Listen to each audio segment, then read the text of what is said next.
Hello, আসসালামু আলাইকুম guys. আমি হচ্ছে মিকিস ফ্যামিলির বুইরা পাড়া মিকি। আমি এখন যাচ্ছি হচ্ছে আমার দাদা বাড়িতে। আর যাওয়ার সময় দেখলাম যে রাস্তাঘাট ঠিক করা হচ্ছে।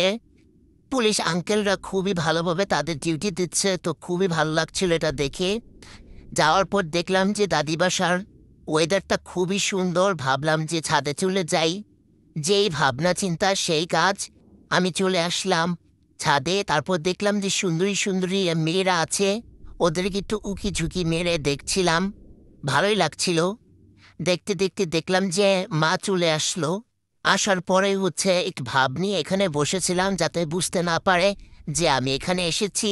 আর খুবই দুষ্টামি করেছি, মেয়েদেরকে দেখছিলাম, তো এটা দেখলে মা আমাকে খুবই বকাঝকা করবে। মন চাচ্ছিল যে বালির মধ্যে নেমেই আমি একদম ল্যাটাপেটা করে ফেলি, কারণ শয়তানে লাড়াচাড়া দিচ্ছিল। পরে ভাবলাম যে ওয়েদারের কিছু ক্লিপ নেই, আশেপাশের ভিডিও করলাম। তো তোমরাই দেখে নাও আমাদের দাদি বাড়িতে এলাকার এখন কি অবস্থা।